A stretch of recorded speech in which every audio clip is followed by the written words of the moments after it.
Assalamualaikum, salam sejahtera. Debat bola episod 126. Hari ini saya Amir Fuad bersama dengan rakan saya Amir Arafat, penyokong Perak FC, dan juga Jufri, penaung Perak FC. Yo. Kita nak bercerita pasal masalah besar Perak ni, tak habis-habis daripada kita dah tahu banyak kali. Tapi aku rasa kali ni mungkin kita boleh go detail sikit lah kot. Actually sebenarnya apa yang terjadi kan. Sebab lewat tahun lepas, Persatuan Bola Sepak Perak, PAFA, menandatangani memorandum persahaman MOU bersama Impact Media Communication IMC sebagai proses pengambilan sepenuhnya saham Perak FC. Okay. Ketika ini pengambilan itu akan dapat direalisasikan meskipun ketika ini berdepan dengan pelbagai kemelut. Tak salah aku masa IMC nak take over ataupun ambil Perak FC ni, diorang patutnya dah tahu yang Perak FA memang PAFA sendiri yang own Perak FC, yang milik Perak FC ada masalah hutang dengan pemain, dengan jurulatih, dengan pemain import semualah. So dengan pelbagai kemelut lah, dengan tunggakan gaji semua. So wakil IMC masa take over tu ataupun masa proses pengambilan tu, dia cakap quote, keutamaan kami adalah sekarang ialah tunggakan 3 bulan gaji pemain untuk menyelesaikan masalah sama di peringkat gaji dan apa sahaja permasalahan yang menjadi beban kepada PAFA dan pemain. Aku boleh tambah apa IMC tu, tapi aku nak tanya Amir, siapa IMC ni? Sebab kita tengok belakang background tu Amir dah ada dia punya bos IMC aku rasa belakang tu.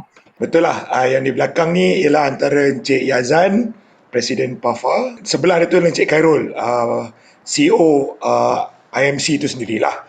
IMC ni ialah syarikat advertising yang agensi periklanan. Ramai juga tanya, aku buat juga beberapa review dengan penyokong Kejar Yop. Kan, siapa IMC ni? Depa pun tak kenal. Yang aku buat jadi lagi pening kepala ialah bila kita nak buat research pasal IMC ni pun tak ada apa-apa, not a well-known company lah, pendek kata macam tu. Tapi dia take over satu kelab bola sepak yang kelab bola sepak yang ada sejarah yang sangat besar. Jadi aku jadi satu question mark lah. Aku rasa Jufri pun dia boleh tambah-tambah tu sikit tu. Banyak persoalan Jufri tu sebenarnya. Tapi overall apa yang aku boleh dapat tu sahajalah. Agensi periklanan yang ada bangunan sendiri dan ada prasarana sendiri. Itu sahaja. IMC turut melantik Yunus Zakaria sebagai Ketua Pegawai Eksekutif Perak FC. Yunus Zakaria ni dia memang ada pengalaman dalam bola sepak. Dia pernah bekerja di bawah naungan Kevin Ramalingam bersama dengan The Red Warriors dan juga tak salah aku MFL pun ada juga. So dia memang ada pengalaman lah Yunus ni. Cumanya dia masuk pada time yang tak berapa cantik lah aku rasa. Pada masa ni kita tahu hutang Perak FC adalah dalam lingkungan 5 ke 10 juta. Berapa nilai wang yang dibayar IMC kepada Perak? Aku tak pasti. Mungkin 5 juta. Mungkin lebih 5 juta, tapi sebab hutang banyak, aku tak rasa dia beli Perak mahal lah. Dia orang punya quote, dia kata takkan kami berani jika tak ada wang. Itu quote yang diberikan oleh Khairul Mahmud selepas syarikat itu membeli saham Persatuan Bola Sepak. Ini janji awal dari pengurus IMC sendiri. Sebelum kita nak ulas lagi benda-benda lain, kita masuk dulu isu logo ni. Ni pun orang confuse. Perak FC menukar logo kali kedua dalam 2 tahun. Kenapa tak guna logo tahun lepas je? Apa cerita dia sebenarnya?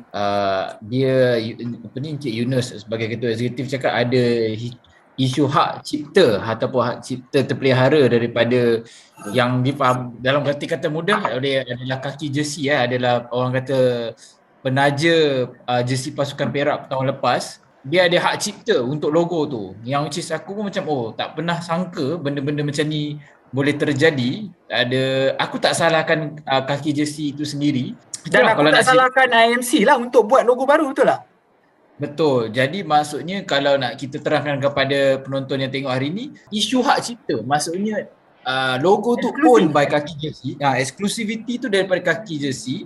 Aku rasa deal yang sebelum ni dari pihak yang deal, aku tak tahulah sebelum ni Perak FA dikelolakan oleh orang-orang dia.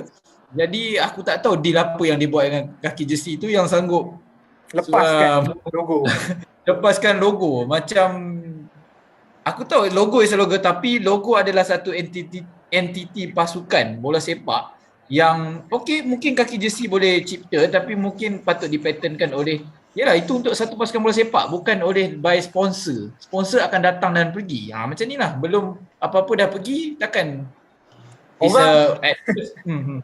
Orang yang buat keputusan dekat Bafa tu pun kelakar lah.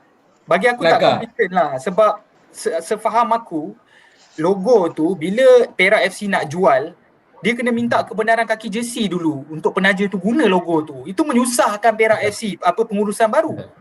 Kan? So kalau aku sebagai sponsor, aku nak kena tanya, bukan tanya Bafa, bukan tanya Perak FC, aku kena tanya kaki jersey pula. Perjanjian aku dengar 2 tahun. So ni tahun terakhir lah tapi dah ada logo baru pun. Okey, itu isu logo lah. Kita pun tahu dalam kenyataan rasmi katanya Lotto dah jadi sponsor lah bermaksud perjanjian kaki jersey adalah dengan Pafa sajalah kot. Aku rasa sebab dia dah tak boleh buat apa kan. So itu yang kelakar tu. Okey, sekarang ni kita nak masuk isu gaji. Isu gaji ni dah berpuluh kali kita nak cerita. Pemain Perak dikabarkan sudah 2 bulan tidak menerima sebarang gaji. Perkara ini dikongsikan oleh wartawan Astro Arena sendiri, Zulhelmi Zainal Azam, di mana Perak terus terhimpit masalah di mana mereka sebelum ni digantung daripada menandatangani pemain baru ekoran hutang 1.7 juta kat sini yang belum diselesaikan. Pengurusan baru masih lagi dalam mempunyai masalah untuk menyelesaikan gaji. And buat pengetahuan, tak salah aku ini adalah gaji pemain tempatan sahaja, tak termasuk pemain import. Siapa nak ulas? Jufri lah gaji, Jufri suka. Kau nanti aku bagi penutup lah bak gaji, kau cakap lah sikit. Aku rasa isu gaji ni daripada season lepas. Maksudnya kalau untuk gaji pemain yang tertangguh yang sepatutnya dilunaskan, kita kena recap sikit lah. Aku recap sikit untuk season 2021 daripada yang 4 Februari tahun lepas tu, ada tunggakan 19 dapat 50,275. Aku rasa ini memang khas untuk tahun lepas je, tapi rentetan daripada itu tahun ni masih lagi ada tunggakan dekat 5 ke 6 juta. Betul kan? Lebih kurang tu yang mana kes ni masih sepatutnya dikabarkan akan dibayar pada hari ni. Kita syuting 8 Mac. Patut dibayar semalam. Hari ni tak, patut dibayar 7 semalam. 7 malam 7. Jadi difahamkan ini janji daripada Perak FC sendiri. Ya, ini janji daripada pengurusan Perak FC sendiri. Hari ini akan diselesaikan, semalam patut diselesaikan. Yang mana tak selesai juga pun telah dikonfirmkan oleh pihak-pihak yang berwajib. Lepas tu ada perkabaran yang dikatakan tak di-announce secara publik tetapi akan diselesaikan sebelum 10 hari bulan pula. Sangkut, maybank to you sangkut. Mungkin check bounce sikit ke macam mana kan. Dia tak pakai duit now, dia Dia pakai yang transfer lambat tu. Tapi okey. Macam tadi, yang si Perak FC janji 7 hari bulan tu adalah untuk pemain tempatan. Yang aku tahu lagi satu yang pasal pemain import macam pemain Korea tu 100,000, lepas tu Leonardo Di Santos, ada lagi Sangkut Kareka, di Sauza ni semua, dia janji nak bayar sebelum bulan April pemain import. So bermakna sebab tu dia orang kena gantung. Okey, yang ni jumlah dia aku tak pasti tapi banyak lah kat sini. Tapi daripada laporan yang aku terima, penyokong Perak sendiri, dia kata siasatan dalaman ni diorang yang cakap sebelum pengambilalihan kononnya ada hutang-hutang daripada beberapa individu yang tidak disenaraikan di peringkat awal dan kini timbul segala punca masalah. Maksudnya adakah Pafa sendiri yang sembunyikan hutang lagi, Pafa tipu IMC ataupun IMC tak selidik secara mendalam lagi. Yang aku find out, IMC buat selidik tu semua. Ini yang aku faham lah yang diberitahu kepada aku. Tetapi bila dia nak masuk, dia orang dah buat semua selidik. Dia orang tahu hutang 5 juta. Tapi bila dia orang masuk ada lagi backlog ni. Dan diorang dapat tahu yang sebenarnya ini menunjukkan pengurusan lemah. Itu yang aku cakap governance teruk. Sebab dia rupanya ada benda-benda yang backlog ni diorang tak catat. So IMC terpaksa macam aku baru tahu, kenapa kau tak catat? Dia tanya Pafa yang sebelum ni. Sebab ini yang mengatakan aku tak adalah, tak kompeten lah kalau kau tanya aku. Ini orang kata pengurusan yang tak, benda-benda yang lepas diorang ingat, rupanya bila dia check balik ada banyak lagi yang tertangguh. Pafa, aku dengar cerita nak cuci tangan. Yang aku dengar cerita, dia orang cepat-cepat nak jual. Yang aku faham, dia orang betul-betul, aku ada bayar, aku nak jual. 5 juta, mungkin tak tahulah dalam 5 juta tu dia selit-selit ambil sikit ke, wallahualam. Whatever it is, aku nak jual settle. So, mungkin sebab tu, dia orang rush benda ni aku rasa. Kita tahu Perak FC memang banyak hutang, tapi IMC tetap yakin sebelum ini boleh lunaskan hutang pemain dan take over Perak FC. Maksudnya dah tahu dah 5 juta, ada lagi mungkin lebih, tapi dia still lagi ambil alih. Maksudnya ada proses due diligence tu ada. Ada. Tetapi ada one side yang tidak keluarkan semua. Dia bukan tak keluarkan semua, dia tak tahu benda tu ada. Ini yang diberitahu kepada aku. Pafa sendiri tak tahu benda tu ada, backlog ni. Pafa yang tak bukan tahu. dia niat. Sebab dia bukan dia niat tak nak suruh. Katanya tak ada catatan apa benda, tak ada rekod. Tapi bila IMC masuk, dia found out sendiri. Dan bila dia tanya Pafa kenapa tak ada benda-benda ni, dia orang tak rekod. Aku rasa benda ni macam agak funny jugalah bila ada perkataan due diligence ni. Banyak proses yang masuk. Accountant. Of course benda ni sebenarnya bukannya ini tim macam Kertih FC. Ini ialah satu pasukan yang ada banyak sejarah bola sepak kejayaan dan banyak juga kegagalan dia. Yang mana in public tahu. Aku agak pelik juga macam mana boleh lepas proses due diligence tu. I mean, macam kita boleh question, okay, adakah hutang tahun 2021 dah selesai? Kes dia di mana? Kalau ada daripada contoh last season, ada daripada Estrada Agency yang buat report kepada FIFA, you boleh check balik dengan FIFA mana lagi tunggakan report yang ada. Because kalau kes dah settle, you boleh uplift the case. Yang pemahaman aku, dia orang cakap, dia orang check dengan FIFA apa semua, tapi yang benda-benda yang aku pun tak tahulah, mungkin dia orang sendiri, ini yang diberitahu kepada aku. Dia orang kata dia orang check dengan FIFA, dia orang check dengan ni apa semua, tapi ada benda lain yang dia kata tersembunyi, bukan pasal player je. Contoh, aku ada deal dengan Padang ke, aku tak bayar dah berapa tahun ke, benda-benda macam tu. Ni bukan dah player dah, ini benda-benda lain juga. Kemudahan yang kau guna, kau tak bayar, mungkin kau pergi hotel ke, kau tak bayar, benda-benda macam tu. So dia orang find out more than players punya hutang, yang ada lagi hutang-hutang yang kat belakang ni. Kalau macam isu yang bukan player, aku rasa is a manageable debt yang boleh kau ambil masa untuk bayar secara ansuran ataupun tidak. Bukannya secara langsam. Umpamanya sekarang, kes yang pandangan aku ialah apa kes langsam yang kau kena selesaikan? Jumlah lamsam. Adakah jumlah lamsam tu pemain? Sebab pemain dia punya hak. Bila dia bawa another big governing body macam FIFA masuk, itu jadi masalah. Bila you bawa kes ke Pesuruhjaya Sukan ke apa, itu jadi masalah. Mana benda yang prioritis untuk kau selesaikan dulu? Kalau macam isu bayaran jersey, sewa stadium, I think benda tu mungkin kau boleh negotiate lagi. Aku rasa ini just besides the point lah, aku rasa orang just found out extra. Tetapi untuk ada proses due diligence untuk tak lepas tu is quite funny lah. Okay, sekarang kita masuk bab saingan Liga Premier musim 2022. Perak mendaftarkan seramai 20 pemain dan kesemua pemain merupakan barisan daripada skuad musim lalu, dan juga terdiri daripada skuad presiden dan juga skuad presiden lah, banyak kot. 4 pemain dilaporkan mengalami kecederaan ACL dan kini pasukan itu hanya mempunyai pemain selamai 13 ke 14 pemain je untuk mengharungi 8 perlawanan awal saingan Liga. Macam mana nak harung Liga Perdana ni kalau ada lagi 2-3 pemain injet? So maknanya ada 11 orang je atas padang. Oh iya, 11 orang. So, nak tambah sikit daripada 13-14 orang tu, baru ada 4 orang kena COVID. Lepas tu, ni nak tambah sebab tu ditunda perlawanan dia orang. 4 orang positif COVID, tak salah aku, dan selebihnya tu menjadi kontak rapat yang bersimptom. So tak ada tim. Jadi jawapannya FIFA lah, main FIFA 2022 je lah. Tapi nak tambah lah apa data yang kau bagi tu betul, ACL semua dah dan terbaru ni lah positif lah. Dia sebab betul dia tinggal tangga lah. Cerita dia sekarang ni dia tak boleh nak daftar player baru sebab dah kenakan sekatan perpindahan daripada FIFA. Jendela pembinaan yang terakhir. Beberapa pemain berpengalaman kononnya yang ditandatangani macam Indra Putra, Wan Zek, Syamil dikabarkan tak boleh daftar sebab kena gantung dengan FIFA. Jadi bulan April lah kot. Kalau itu pun, kalau garanti settle semua hutang-hutang ni, baru FIFA akan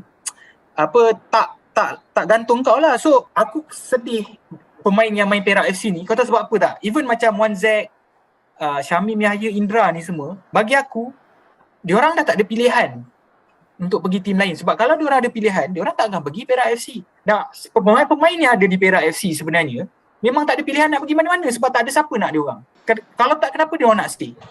So Aku tambah sikit, aku tak rasa bukan player yang ada ni bukan tak ada orang nak lah. Bagi aku player yang ada ni pun menjadi mangsa keadaan di mana mereka percaya dengan adanya IMC take over Perak FC ni akan tim ni ada sinar lah. Sebab kalau kau tanya aku, kalau diorang tahu kena game macam ni, dia pun dah sibuk cari tim lain lah. Tak kisahlah main M3 dan sebagaimana pun. Mungkin lah, tapi sebab Perak ada rekod yang buruk je. Kalau katakan ada KL, Penang, Selangor, Perak tu kira paling bawah lah kalau kau tanya aku, betul lah. Faham, tapi maksudnya kalau kita tengok player yang ada sekarang ni, macam kau cakap, mungkin dia orang pun memang tak ada. Maknanya yang star tu akan main Super League. Tapi kalau dia orang pun tahu isu ni akan datang, aku rasa ada yang pergi sanggup main M3 ataupun apa-apalah Liga Premier, Liga yang lagi bawah pun, tapi at least steady. Kertis pun tak apa, dia tahu kertis steady. I mean, faham tak? Betul, bayarlah lah RM200. Sejujurnya Min, kalau ikutkan daripada sources yang aku dapat ni, dia 5 ke 8 bulan tak dapat gaji, aku tak terkejut. Orang kata benda ni kita nampak macam ni kan, tapi bila berbual kan dengan mereka dari sisi seorang pemain kan, kau tengok dia bukan pasal, dah tak payah cerita pasal bola sepak lah, kita cerita pasal lumrah hidup lah kan. Aku nak komen terus pasal gaji ni kan. Aku harap ramai yang dengar, pemain ataupun management kau dengar bila kita dah cakap pasal ni, it's about surviving. Kau tahu dia nak bayar, dia dah tak nak, kalau aku cerita player Perak yang muda-muda ni kalau dia ada dalam jati diri dia nak bermain bola sepak secara profesional untuk mewakili negara, ataupun cita-cita dia nak main peringkat tertinggi, tapi masalah basic ni, gaji pun dia tak dapat untuk bayar kereta, nak bagi mak bapak dia semua, kau rasa dia dah takkan ingat dah pasal kira bola ni.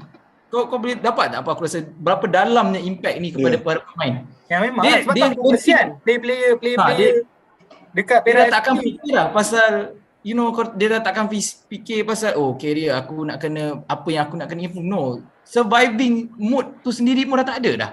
Sebab tahu cakap player ni kalau diberi pilihan, dia orang tak akan pergi Perak FC sebenarnya. Pasukan Liga Perdana kena ada syarat minimum 3 skuad di bawah umur bertanding dalam kejohanan yang diiktiraf FAM atau MFL, Piala Presiden, Piala Belia dan lain-lain peringkat umur. Itu pun dah fail lah, dah gagal lah. Sebab IMC pun mungkin tiada wang untuk berbelanja pasukan bawah-bawah umur sebab dia hutang pun dia tak bayar lagi kan. Hanya mampu nak tumpu skuad utama. So jangka masa panjang dia buruk lah untuk Perak FC. Jangka masa pendek dia memang dia kena fokus kepada ni itu. Tapi itulah, kalau kau CEO MFL pun kau tak tahulah, kelab besar macam Perak ni 100 tahun. Kau rasa kau nak kuburkan dia macam Perlis lah. Sebab Perlis terkubur sebab FIFA. Aku rasa untuk kes MFL pandangan kepada Perak ni, aku rasa dua lah. Salah satu aku bersetuju dengan Amir. Sebenarnya penguatkuasaan FAM pun seperti kita tahulah, kita dah banyak episod bising dah. Bila kau bercakap pasal Perlis tu yang aku tak pasti apa yang aku punya dapat info ni. Tapi source yang aku tahu, actually Perlis sekarang dah main Liga M3. Betul, sebab dia tukar nama. Kawan-kawan mungkin boleh bagi tambah lah kalau salah. Aku dapat info Perlis akan main M3 tapi dia orang tak boleh guna nama Perlis FC ke Perlis FA, dia orang guna Perlis United. Itulah aku nak bangkitkan. Inilah kerja Amir cakap tadi, MFL penguatkuasaan. Kita dah tahu dia kena ban dengan FIFA dan sebagainya. Tapi dia boleh main M3, lepas tu hutang tak settle lagi. Macam mana ni? Dia guna nama lain. FAM suruh guna nama lain. Okey, so Perak dah tahulah jawapan dah Perak, Amin dah bagi hint dah. Perak FC kalau nak hidup lepas ni pakai nama lain lah. Amin dah bagi jawapan. Nampak? Itu masalah dia. Masalah tu dia dah ada jawapan dah untuk menyelesaikan masalah ni. Soalan bocor kepada management. Kasih kat pemain ke-12. Dah bagi idea dah. Kau tahun depan pakai nama lain je lah. Sebab kau pun dah tahu penguasaan MFL pun macam mana. Itulah aku dah jawabkan dah. Aku sentiasa tak welcome yang penguatkuasaan daripada MFL yang mana penguatkuasaan tu nampak longgar. Macam kalau kita tengok CEO MFL sendiri, Stuart sendiri pernah cakap MFL sedia bantu Perak FC pada awal Februari hari itu berkenaan ada tindakan tidak ada berikutan ada tindakan tidak boleh ada sekatan pengambilan pemain baru oleh FIFA. And then MFL macam ni lah dibantu daripada segi dia sendiri sebab dari lingkungan kuasa dia sendiri sebab untuk tidak pasukan itu terkubur. Which is aku tak welcome benda-benda macam ni. Sama macam tindakan daripada Perlis tu sendiri. Kalau kau tak boleh nak fight, jangan ada team. Simple as that. Bila sebut penguatkuasaan, tak boleh ada, sentimen tu silap lah. Dia ibarat Ya. kau tak boleh jadi pengawas lah kau lah, kalau kau tak boleh nak ni kan, orang kata. Dia macam Semua ibaratnya aku polis, aku nak tangkap Juh ni kan. Tapi sebab Juh member aku, walaupun Juh pergi rembat 2.4 juta, aku cakap tak apalah, member. Sentimen kawan lama. Tak boleh lah tangkap Juh. Lebih kurang macam tu kot. I mean, apa dia? Yelah, si Aju boleh bagi kau duit pula. Macam tu lah. Okay. Cuma aku nak tambah on the serious note, yang aku nampak dekat MFL ni, dia akan kalau dia tengok video ni macam cakap, apa korang nak ni lagi, aku dah ban dah Perak ni, apa lagi yang nak, Dia dah tak nak ban Perak terkubur dah FC apa lagi. tu. Dengar lah tu, aku Perak rasa FC tak apa boleh yang aku rasa macam Perak ni dah tak boleh buat apa dah. Aku nak teruk, nak kuat kuasakan apa lagi, but kan macam dia dah macam nak hampir terkubur dah. Macam, tapi macam kita ingatkan dia lagi sekali, is like macam Amir cakap, kau tak boleh pukul rata. Tim tu memang dah jatuh ke timba tangga ke ataupun sebagaimanapun, if is apa ni, kalau everything black and white yang memang dia dah langgar dan sebagaimana, memang kau teruskan je. Kan kena ban dan kena apa, dan tak boleh ada, nampak lah dia unconsistent punya call sentiasa. Yelah. Macam aku cakap, isu sama je. Yang aku tahu Perak FC tak kena gantung lagi, yang kena Perak FA. Sebab Perak FC tak ada kena apa-apa. Itu pun bukan dengan MFL, itu dengan Pusurujaya Sukan. Sebab dia orang ada buat silap pasal dia pemecatan something lah kan. Tapi itu tak ada kena-mengena dengan Perak FC. So sebenarnya tak ada lagi penguatkuasaan lah kalau kau tanya aku. So so itu je lah penyokong Perak. Aku sedih lah tengok korang punya pasukan. At least Amir sokong Selangor, walaupun Selangor tahi, tapi Selangor jersey cantik. Okay ya? Okay, Min, sikit aku nak tambah. Kat sini, alang-alang kita nak bash MFL kan. Di mana penguatkuasaan ECP tu? Kalau kat sini pun dah failure untuk bayar gaji apa and so on. Masa ECP tu lagi tak ada lah. Tak pernah kita nampak pun. Stress. Aku nak tambah dekat kau yang ECP tu, dia bila dia orang nak apply, dia dalam form tu dia ada kotak je, kau kena tick je. Checklist. Checklist. Dia tick je. Dia attachment pun tak ada. Please find attach tu kan. Tekan arrow attachment tu, upload PDF ke apa tak ada. Dia macam ECP okay, tick je. Itu saja perbincangan kita orang. Korang boleh buat conclusion lah. Memang sedih lah tengok keadaan Perak sekarang ni. Semoga bertabahlah penyokong-penyokong Perak di luar sana. Kita akan jumpa lagi di episod yang akan datang. Assalamualaikum, salam sejahtera, terima kasih.